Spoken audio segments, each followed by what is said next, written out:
Selamat pagi adik-adik semua. Apa kabar? Pada nggak semangat nih. Coba sekali lagi adik-adik. Apa kabar? Wah, bagus.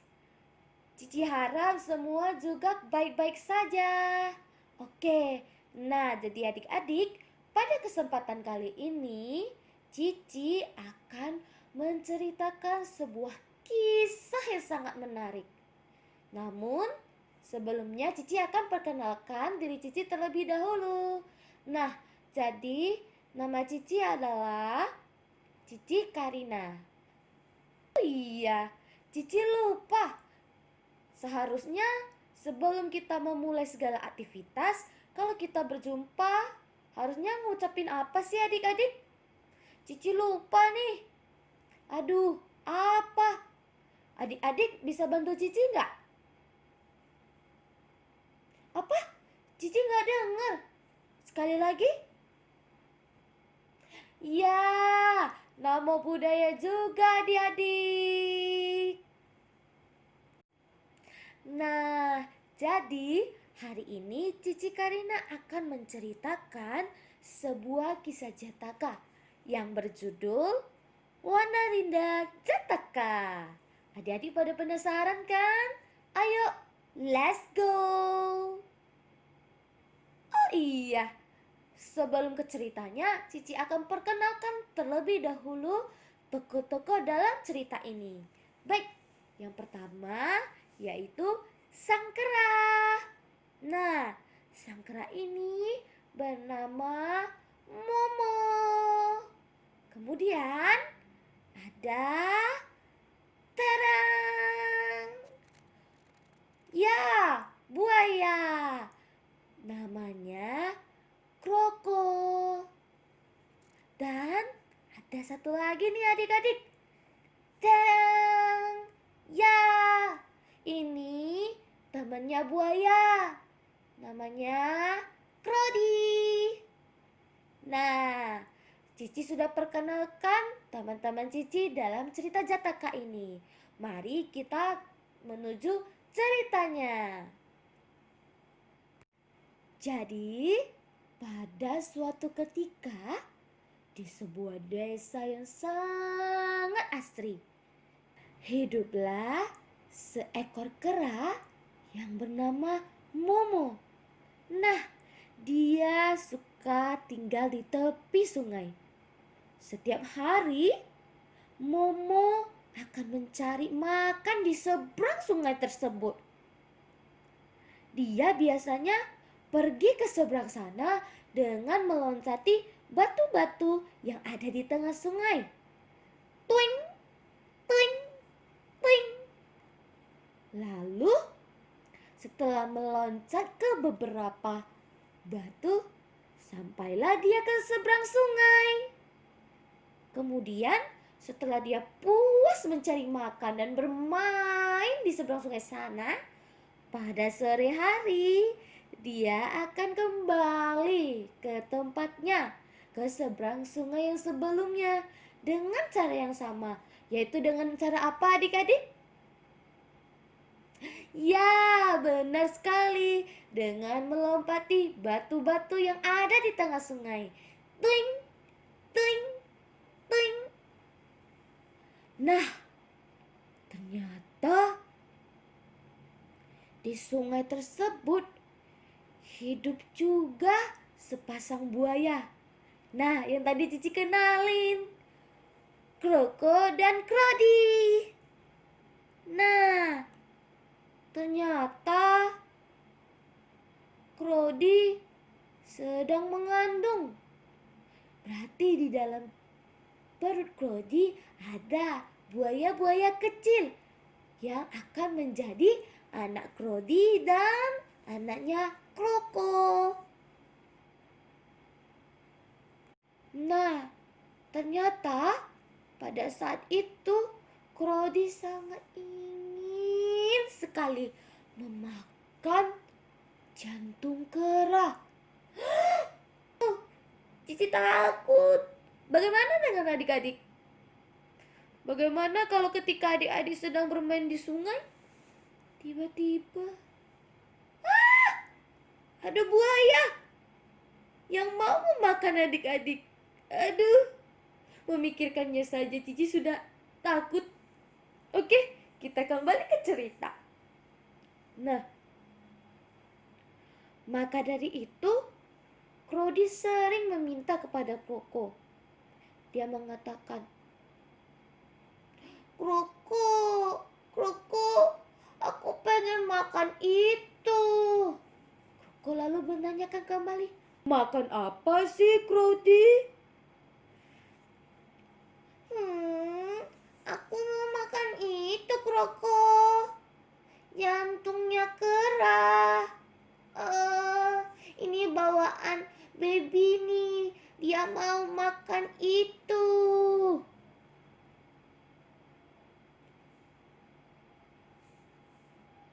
Nah, setiap hari Krodi selalu merengek meminta Kroko untuk menangkap kera tersebut.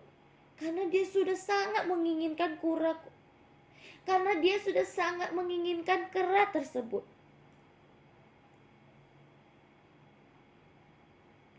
Nah, jadi pada suatu hari Kroko pun menunggu di atas batu di tengah sungai untuk menangkap kera saat ia akan menyeberang.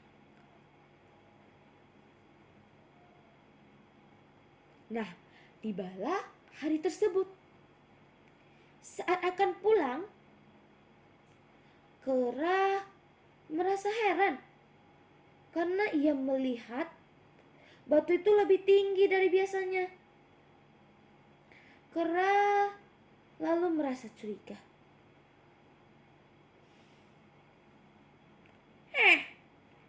Pasti ada buaya yang bersembunyi di sana untuk menangkapku. Aku tidak akan mudah dibohongi.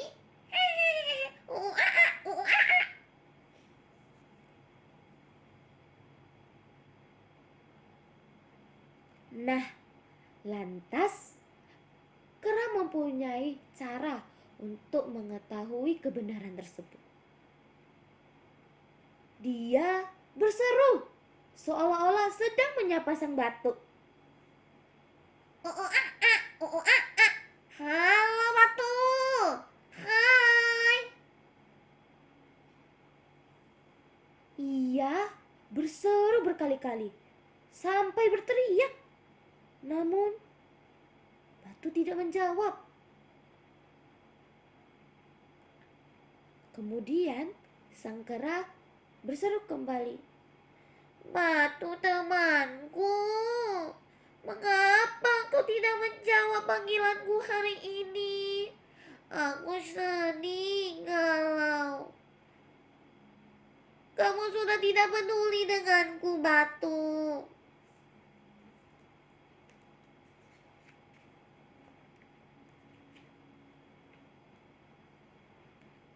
Lalu Kroko pun berpikir, oh, batu ini biasanya menjawab sapaan Momo ya?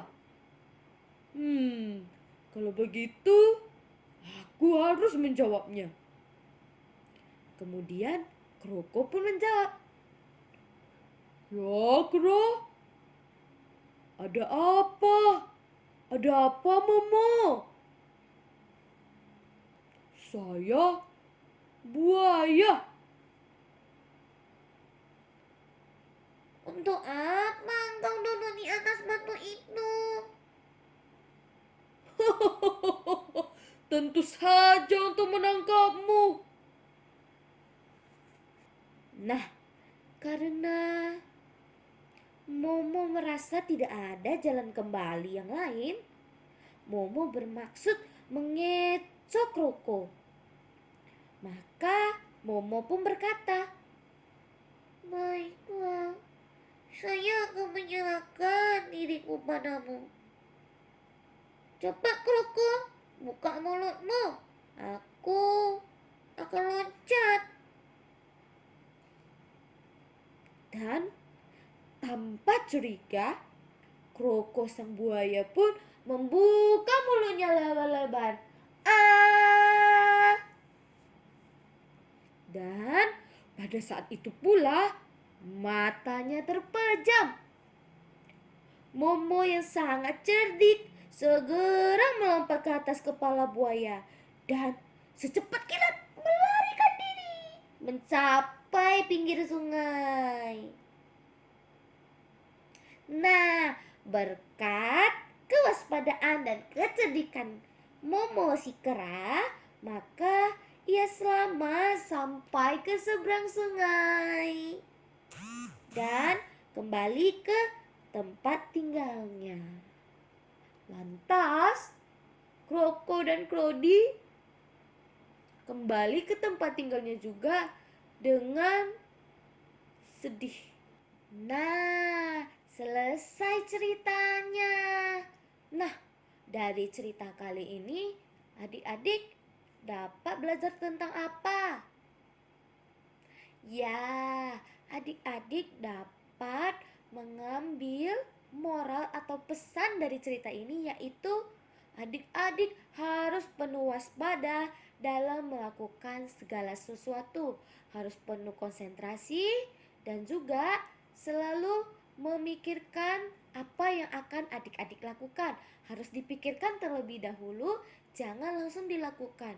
Begitu juga dengan ucapan adik-adik, harus dipikirkan terlebih dahulu sebelum diucapkan. Oke adik-adik? Nah, sekian cerita dari Cici Karina hari ini. Kita berjumpa kembali di cerita Jataka berikutnya. Namo Buddhaya adik-adik.